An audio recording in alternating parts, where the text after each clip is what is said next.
Healed women heal the world. So says today's guest, Chef Bai. Chef Bai is a seasoned chef, holistic nutrition and health coach. She's classically trained at Le Cordon Bleu in San Francisco, and she uses her culinary expertise to create rich flavors with clean, nourishing ingredients. In today's episode, Chef Bai shares what are common ailments that women deal with that we've come to expect it's going to happen and there's nothing we can do about it. She says, hold on, not so fast. We're going to dig deep into endometriosis, acne, health, nutrition, and compassion to the animals. So stick around. You're in for quite a treat as I talk with Chef Bai, author of Cook, Heal, Go Vegan. That's Cook, Heal, Go Vegan. Stick around. Are you ready to live the life you deserve? Do you want to feel vibrantly healthy and reach your optimal weight without dieting while being kind to animals and the planet? Then you're in the right place at the right times. Welcome to Plant-Based Eating for Health with your host, certified plant-based nutritionist, Kathleen Gage. So, Chef Bai, as people call you in the professional world, how are you? I'm doing so good, actually. I have so much energy right now, which is just so great. So Must be the way you're eating. Yeah. Yeah. It's interesting because I really want to dig into that about how much energy we get from eating a whole food plant-based diet and being vegan and all the implications that come with that, the good, the bad, and there's really no ugly, because I think we tend to shine more when we become vegan. So let's start with your professionally trained at Le Cordon Bleu in San Francisco. You are a professional chef. You made a transition into the vegan world. When did you become vegan? Let's start with that. I became vegan like 4.5 years ago. Simply, I started watching all the documentaries that were coming out. That was right about the time that What the Health came out, which I think transitioned a lot of people. I think that's when the vegan world just kind of went from this super niche thing to a little bit more mainstream, because there was information that people were really starting to first realize. And I was vegetarian for 5 years. So right after Le Cordon Bleu, I went vegetarian because I had gained 30 pounds in culinary school, because you're just like gorging on meat and dairy and, duck fat. And so I went vegetarian, but I was a really unhealthy, like carbs, like bread and cheese kind of vegetarian. So I didn't see any real health benefits from being vegetarian in that way. And then I went full back to eating like a regular standard American diet. And then I started kind of transitioning to plant-based because of my struggle with endometriosis and just really experimenting. I was also from a chef's perspective, super bored by kind of fitting in with the boys club and cooking steaks. And I had this interesting chef gig where I was expected to cook filet mignon. And it was like a whole different podcast we could record about that interesting situation. But I had this revelation during this gig, and it was right before I started experimenting with plant-based, that I was like, I don't want to cook like this, like everybody else. It's been done. And I was just bored with the way that people were thinking about food and cooking food, and plant-based from just the chef's perspective was interesting. And I was like, it felt more feminine. It felt more aligned with like the earth, and just kind of more compassionate and like a softer way to kind of come about cooking. It kind of takes the ego out of cooking, I felt. So that was kind of my intro into cooking it. And then, my endometriosis journey was my life or death kind of situation that made me go full vegan. Before we actually did this conversation, we had another conversation, and you brought up about endometriosis. And I shared with you that I had my first bout in 1975. I was 21 at the time, and they didn't even know what it was. It was such a newly discovered disease in women. And we had one doctor who wanted to open me up stem to stern, and my ex-husband said, no, that's not going to happen. And it took a while to finally find a doctor who had just gone to a conference, and they talked about endometriosis. So he did a laparoscopy, and I was filled with cysts and tumors, and it was just crazy. But the amount of pain, and so going back, nearly 50 years, I guess it would be, to today, there's much more awareness. And yet one thing that people aren't aware of, especially women, is that cheese and fat and dairy can it cause the inflammation that causes the endometriosis. Am I correct on that, or did I just go off on a tangent like I tend to do? You're correct on so many things. It's actually so interesting that you were diagnosed, back in the 70s, because they didn't even start including women in clinical trials until 1993 for any prescription drug. So I can't imagine what it was like for you going through that, because there was just no research and development at all around women's healthcare. And even still to this day, only 4% of all research and development goes towards women's healthcare. And that statistic just boggles my mind, which makes sense why it takes 20 years to get diagnosed with endometriosis, why most people who have it don't even know that they have it, or are just kind of dismissed because it's just not a regular thing that we have compassion for when it comes towards patient care and women and their pain for their period. So I have a lot of respect for you and going through that. And I actually thought I was going crazy, because doctors would say it's all in your head. And it was like my stomach was bloated, and, just intimacy caused a lot of pain, and, which caused problems for my ex-husband. And now that's why he's an ex, but there's other reasons too. But, it's great that we're having these conversations, because going to a plant-based diet can really change a lot. And I know you recently had a book come out, and it was the number one bestseller on Amazon. So tell us about your book. Yeah, I'll touch on the dairy thing really quick too. Breaking up with dairy was actually one of the hardest things that I had to do, especially as a French trained chef.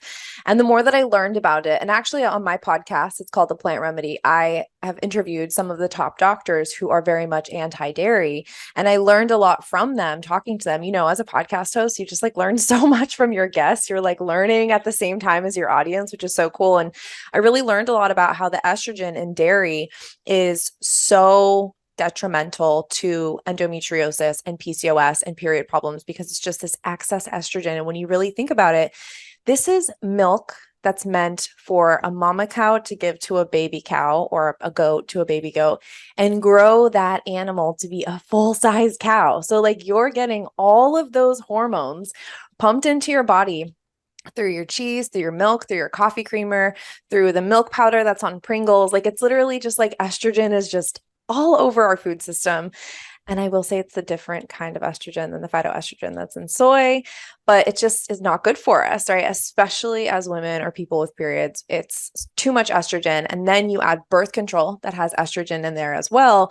And it's just this toxic cocktail of never being able to heal your period, because you're constantly putting your hormones at whack. And so that was a big motivator for my cookbook. And the cookbook just kind of came out of nowhere. In 2020, I got an offer from a publisher who found me on Instagram from a hashtag, which is so crazy to me. It's good, right place, right time. And so I wrote the cookbook, Cook, Heal, Go Vegan. And it was just essentially what I needed when I was going plant-based. So it was all the recipes that I was using, the butter recipe that I had, and just, the idea. I was so afraid that I was going to lose the pleasure of eating and dining out. And as a chef, my favorite thing to do is eat, even more than cook. I love to eat. I love to get wine and dined. I love to eat. I love to feel the pleasures of food and flavor and texture, because it's such a sensory experience. It's one of the most sensory experiences you can have as a human is eating. And I think we lose a lot of that with the standard American diet, because most of the flavor that we're experiencing is fat and salt. And there's so many other flavors too. Absolutely. Absolutely. Yeah. And it's so interesting, because so much of what we deal with in life as far as our health is directly related to the traditions around food that we've been taught in our family. A lot of people think it's genetics and all that. It's really what's on the end of our fork. So you're actually breaking the cycle very nicely. And I want to remind people, you're listening to the Plant-Based Eating for Health podcast show. I'm your host, Kathleen Gage, and I'm talking with Chef Bai, and she is the author of Cook, Heal, Go Vegan. So when you went vegan, did you first go vegan strictly because you got bored with traditional cooking and carnivore type cooking, or was there something deeper to it as far as the animals, the environment, your health? How did that all transpire? Yeah, so I would say that like I started experimenting with plant-based cooking just out of curiosity and just like learning more and more. I hadn't watched any like hardcore animal documentaries like Earthlings yet because I was a little bit afraid. I actually ironically come from a long line of butchers and chefs. So, and I used to pride myself on being a butcher when I was in Mm-hmm. culinary school. So it's funny how things just change so drastically throughout our lives, but it's, if anyone's listening, like you do have permission to totally change and go against the grain of what your family's always done. But yeah, I don't know. I started getting sicker and sicker, and I was going to the hospital at least once a month from pain from my endo. The doctors were gaslighting me. I was on so many prescription pills. They were trying to put me in early menopause again, which I had already done when I was 17, which made me depressed and suicidal and like lean on drug usage just because I felt like I was going crazy. And so I kind of felt like a similar type of mindset happening to me right before I went plant-based. And my husband, who was just my boyfriend at the time, was like, I can literally not watch you suffer like this. This is Right. crazy. And he was like, we're going vegan. Like, you don't have a choice. Like, this is what we're doing. I'm doing it with you.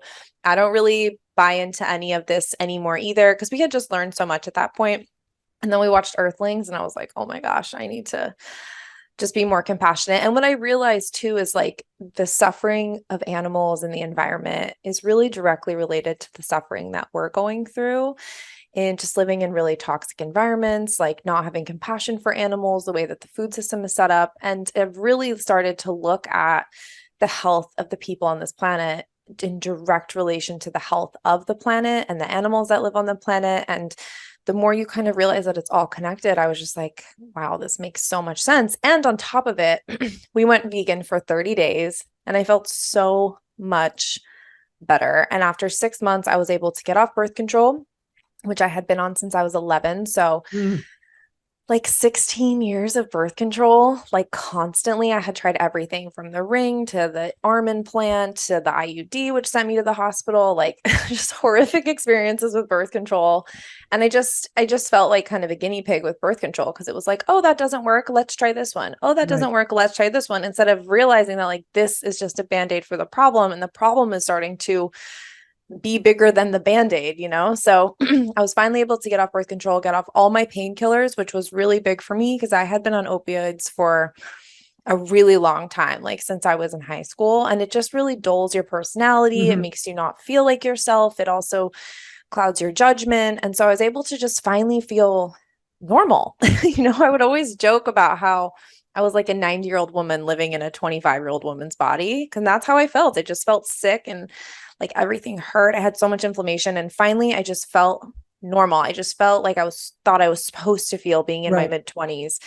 And after 30 days, me and my husband looked at each other and we were like, we're lifers. Like there's no going back now. And after a year, we were just completely different people. Like his acne went away. He's an athlete. So he was just performing better than ever. He smelled better. Like that's the biggest thing. He It's smelled so much amazing. better. Yeah.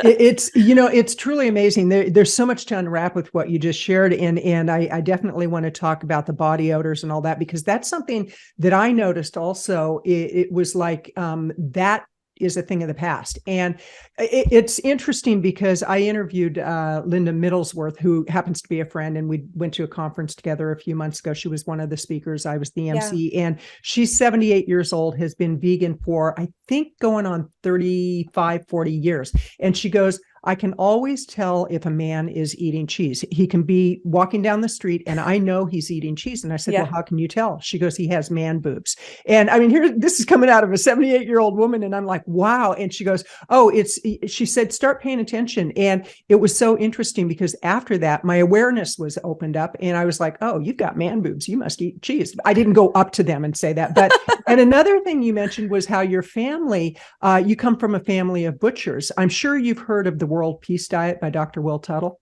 Phenomenal book. And he's Okay. been a about 42-year vegan, and he talks about how he at one point had his rite of passage as a boy to a man by killing a cow.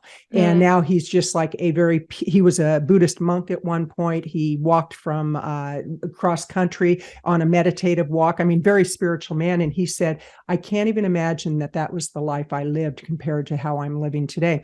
And you mentioned after a year, you noticed some really big changes with you and your husband. One was acne, which if people could just give it a shot. I was at the grocery store recently, and this young, probably 15, 16-year-old kid, overweight, terrible acne, had a soda in one hand and a donut in the other hand. And while his mom is shopping, and I'm like, this is so sad. So what hope can you give to people that as they make that transition into a vegan plant-based diet, what kind of changes can they expect?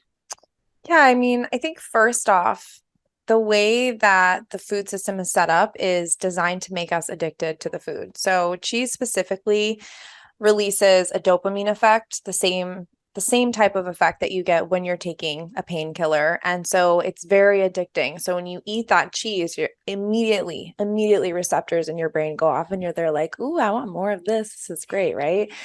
And the same with sugar, right? Like sugar is just as addicting as cocaine. And you have to remember that when you're transitioning out, that if you're feeling like you're losing something or you're without or like you're going crazy at first, that's normal because the food is designed to make you addicted to it. And so I think a lot of times people feel like, oh, this just isn't for me. Like my body really needs cheese. My body needs a dairy. And really it's like any addict or stopping drinking alcohol for a while or stopping smoking cigarettes or like limiting your social media time. It's gonna feel super weird at first because it's literally addicting. So that's like the first thing I always like to say, because we can be so hard on ourselves and, be our own worst critic when it comes to things like this. And then it makes it really easy to give up. But I think when you have compassion for yourself and realize that like you're really a victim of the system and that if you can get out of that kind of cycle, then you can be more empowered.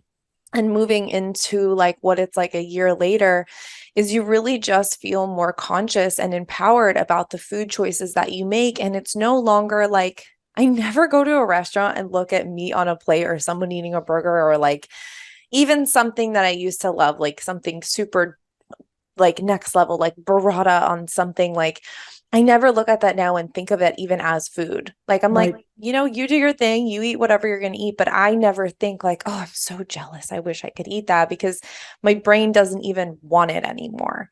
Right. And there was a time that I really wanted it. Like, a few months later, I'm like, oh my God, that burrata looks so good or whatever. But now I'm just like, meh, like I'm happy with my vegan meal or whatever. Absolutely. Well, it's so interesting because people can look at our life after we've been vegan for a while and say, I wish I had your energy, because I'm a year and a half shy of 70 years old, and which blows me away. And I went on a run this morning. I did an hour of yoga. I meditated. Wow. I did, it's like my life is so full and it's so rich in ways that I never anticipated. And when you talk about the addiction to foods, there's actually a really good book called Salt, Sugar, Fat by Michael Moss, it's phenomenal, where you read it and you go, they've been lying to us. And the food manufacturers are in bed with healthcare. They're in bed with big pharma.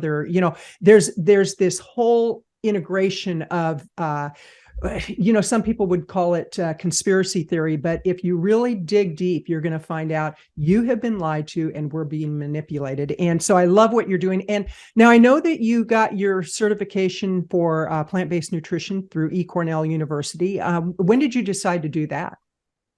I did that just a couple of years ago. So I had so before I went vegan, I went to IIN to become a certified health coach, which really just kind of like blew open my mind when it comes to chemicals in the food and just like a lot of the things that I didn't really understand.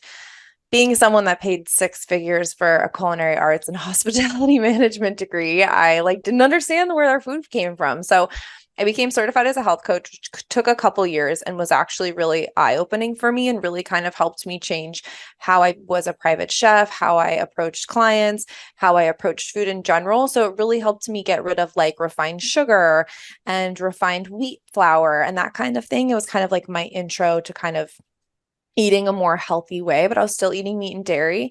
And then, yeah, after I had gone vegan for a few years, I just kind of wanted to deepen my knowledge of just nutrition. And I was a junkie of the Plant Proof podcast at the time. And so I would private chef and just like listen to Simon Hill and all of these guests. And that's how I got connected with Dr. Will Bulshewicz from the Gut Health MD, who was on my show a couple times. And like, I just became kind of like this junkie of like learning about nutrition information. I did not have the time to go back to school, Right. like full time and get another degree. And so I was like, you know what, I'm just going to go to eCornell. And Steve, my husband, and I did it together. And it was just like so amazing to learn, not just about like our blood and diabetes. I have a lot of clients who have diabetes, but also to learn about nutrition from infancy through pregnancy, through old age. And it's really amazing because I think there's a lot of negativity that comes out from like pregnant women being, vegan or raising your kids vegan. Yes.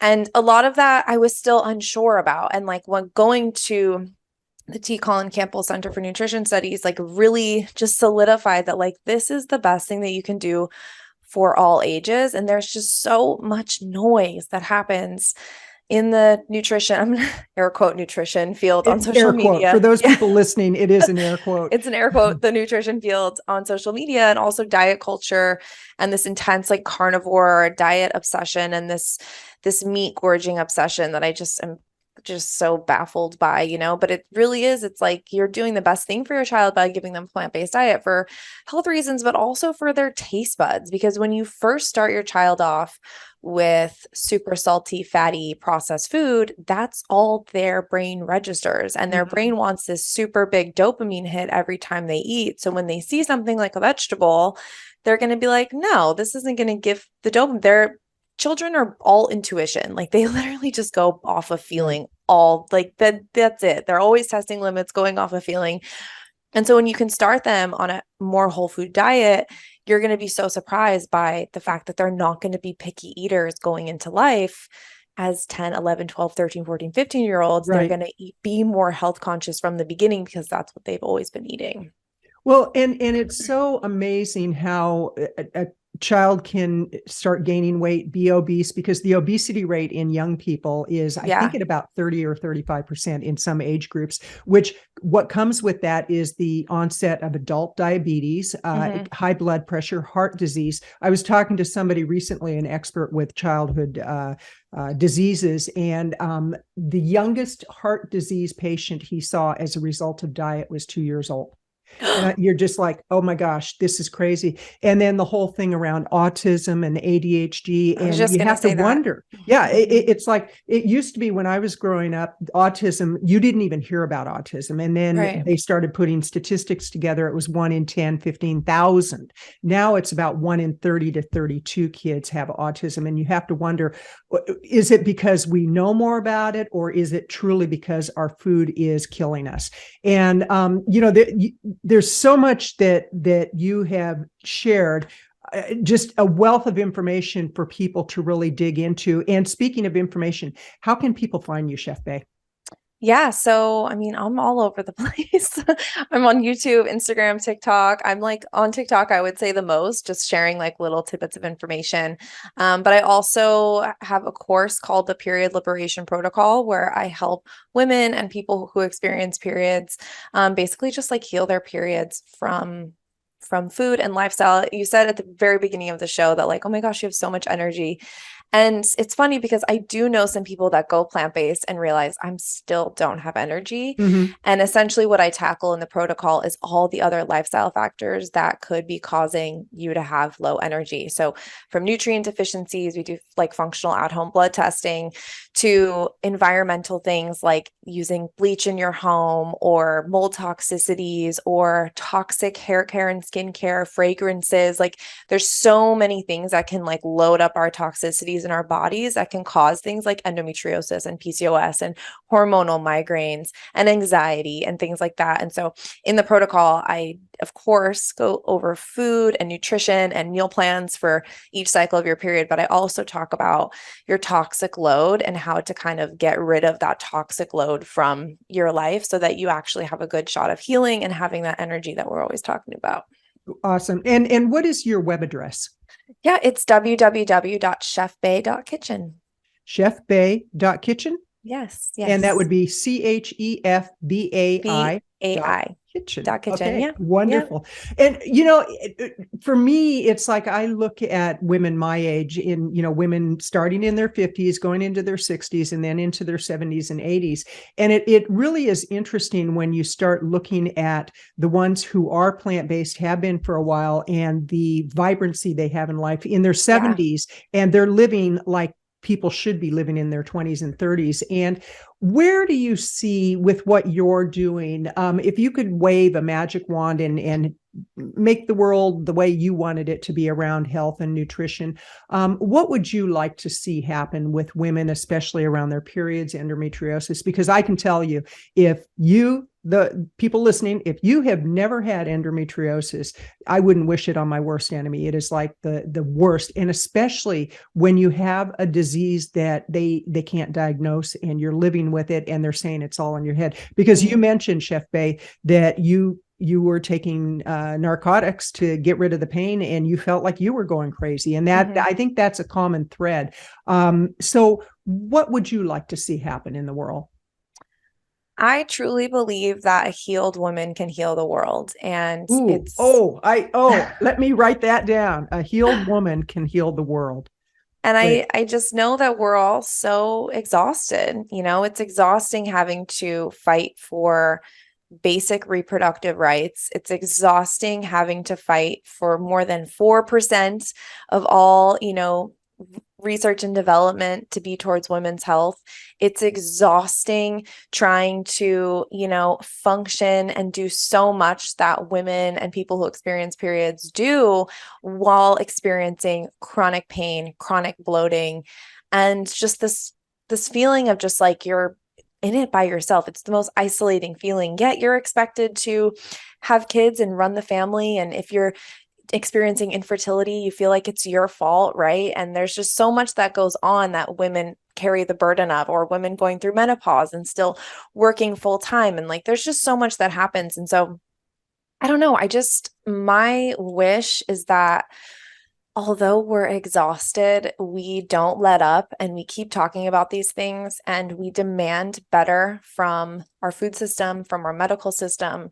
And we just understand that, you see what's going on in Iran right now. Like, women have power, and when we all can realize that and band together instead of, fight against each other or anything like that, when we just realize we're all fighting the same fight, my wish is that we can really start to heal and we can start to realize that a lot of these same ailments and issues that we're all dealing with, even though they may be different, PCOS is different and infertility is different and endometriosis is different and migraines are different, but it's all stemmed from the same thing. It's all stemmed from living in a toxic environment, eating toxic food, being chronically stressed. And I think my hope is just that we can fix this super broken system so that women can rise up and create this beautiful world that I know is possible. And I know things are super hard right now, and I know everyone's feeling it, but I really believe that there can be a light and that there is a light at the end of the tunnel. And I just hope that we can heal so that we can get there.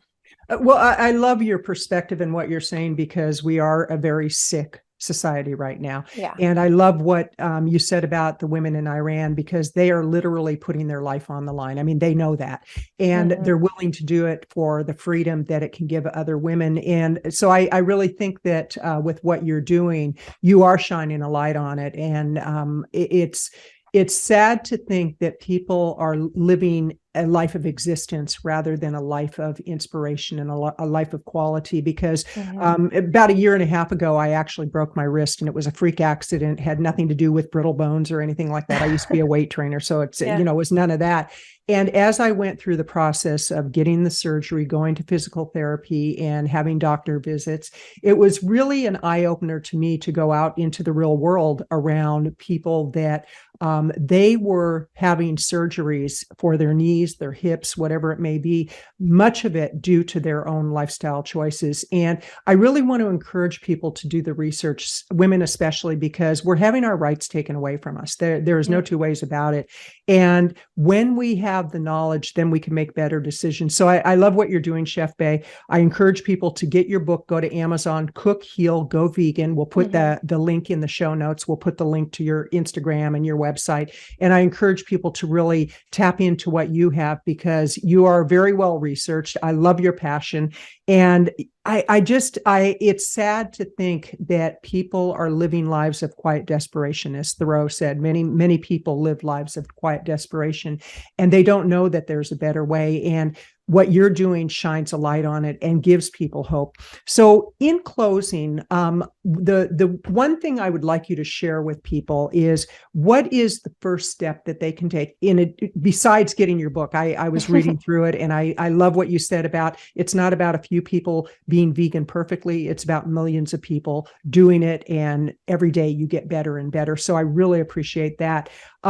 So I encourage people, get your book. And what would you recommend to people that want to start this transition, but they're getting pushback from their families? They're, they just don't know what to do, and they're afraid, because change brings fear for a lot of people. So what are your tips for 1 or 2 things they can do to get started? Yeah, I think, let's see, first steps. I think being your own health advocate and being your own advocate in general is so important. So being an advocate means that you have to be educated and be really confident in what you're saying and what you're feeling and how you're moving through the world.